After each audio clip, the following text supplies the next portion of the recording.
Warning. This podcast contains humans.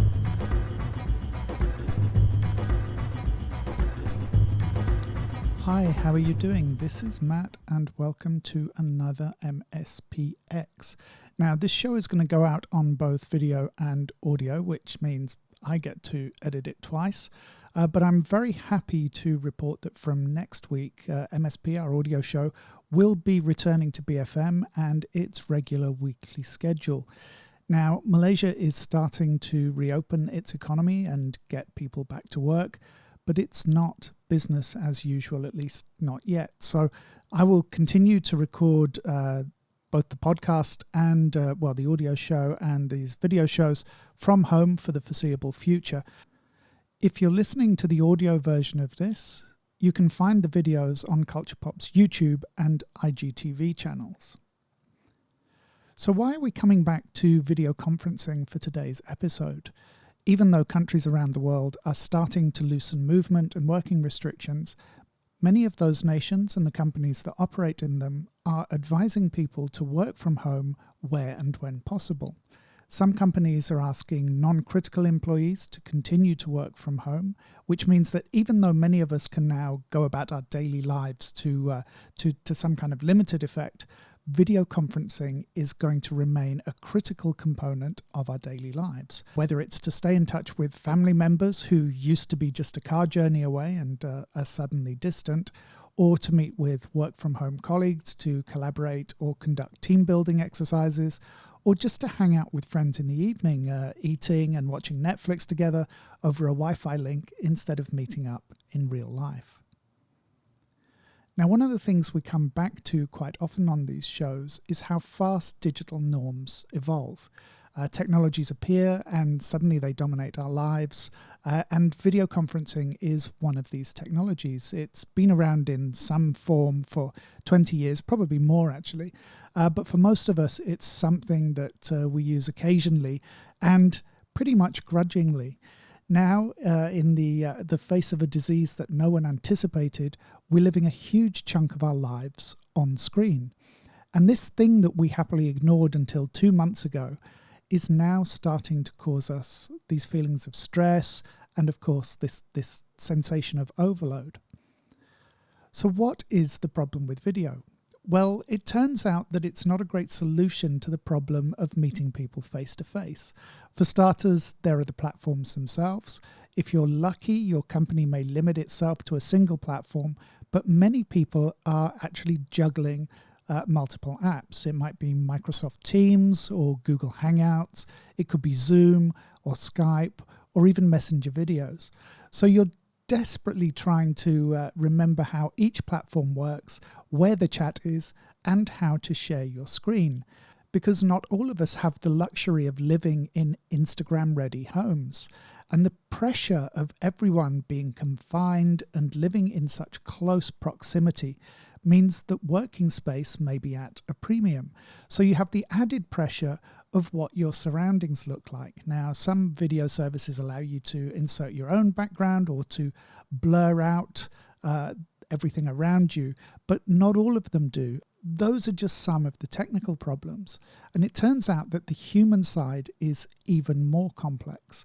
All those little verbal and non-verbal cues that make up, the mood of a room are much more difficult for us to discern through this medium of a video chat. And those micro delays that see half a dozen people piling in at once and talking over each other, only for everyone to start saying, sorry, no, you go ahead. It makes things very difficult. Jokes fall flat, tempers are frayed, and connection dropouts become these maddening things that really just disrupt the whole course of a meeting and, really kind of ruin your day. Now, there's also evidence that those micro delays can make you appear less attentive, engaged, and friendly. And that means that we have to pay a lot more attention during video calls, both in terms of listening, but also to process the body language that we're seeing on screen. Couple that with the fact that people often disappear on and off screen during the meetings, and you have no idea what's going on with the majority of people most of the time. And nor do you know who could be looking at you at any given time. I was at a digital conference last weekend, and you would scroll through the delegates who were yawning and eating and scratching. I quickly muted my own video feed after that. But this is where that wider social aspect comes in. I read another article recently where a US-based judge was complaining that people were attending his virtual court hearings with bared torsos, and some were even addressing him from in bed. So it can get quite comical at times. You know, we've all experienced it. Somebody's been asked a question, they panic and forget their microphone has been muted. So you're treated to 30 seconds of them miming until someone manages to shout across to them to get them to unmute and go back live. But overall, it impacts poorly on the people who aren't especially performative in meetings. For them, video conferencing is going to be an additional layer of performance anxiety that they're going to have to suffer through. Now, it's not all bad news. There are plenty of steps you can take to reduce the pressure. The first is to ask your colleagues if that meeting is really necessary. Can you do it with a call? Can you do it with text messages or even an email? You can also make use of collaborative work tools. So all the big players, whether it's Microsoft, Google, even Apple, they all offer these kind of collaborative documents. So you can put those presentations and reports together without the hassle of that virtual meeting huddle. You can also schedule a little pre-meeting time with your workmates. You know, most of us head up to meetings with a friend or have a side conference before it starts, and we can keep that kind of behavior going. And while you're on the call, you know, you can think about muting the video feed when you're not talking, or just pointing the camera away from you. Just bring yourself back into shot when you've actually got something to say. But do make a point of remembering, of course, how to switch them back on in a hurry. And like any meeting schedule, build yourself some breaks. Acknowledge that video meetings are tougher and try to keep them to a limit that is manageable for you.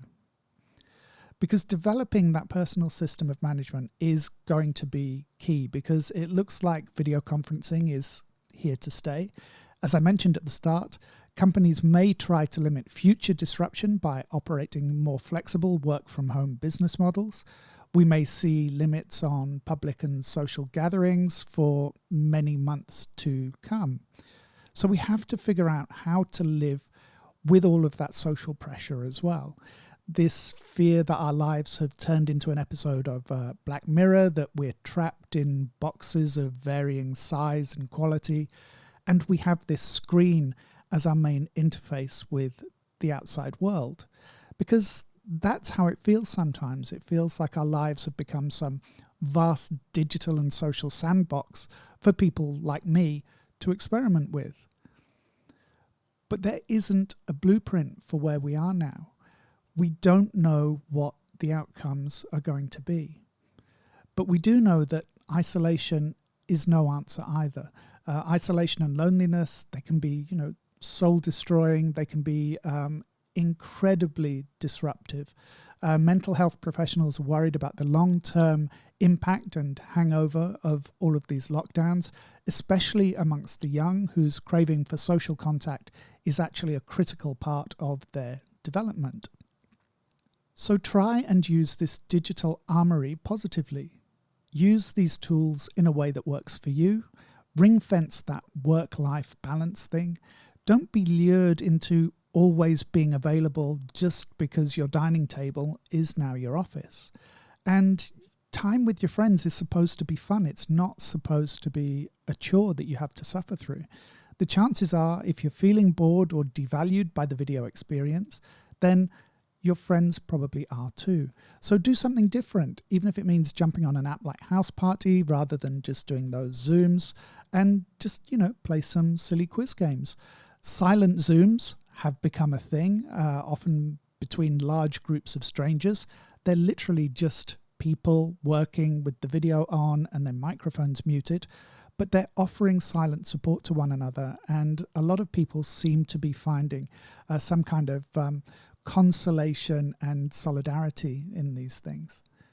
And if you're trying to meet new people at one of those virtual pubs or clubs, well, bear in mind the reasons you avoid 90% of the people when you do that in real life. Being online is likely to make a lot of people's social behavior worse rather than better. That's me out. Leave a comment below. Tell me about your experiences with video chat and meetings. As I said, MSP will be back on air on BFM from this Friday. I'll be back with another of these MSPx shows very, very soon. And if you like the show, feel free to tell your friends. Please subscribe. Thank you for listening, and remember to keep those videos nasty.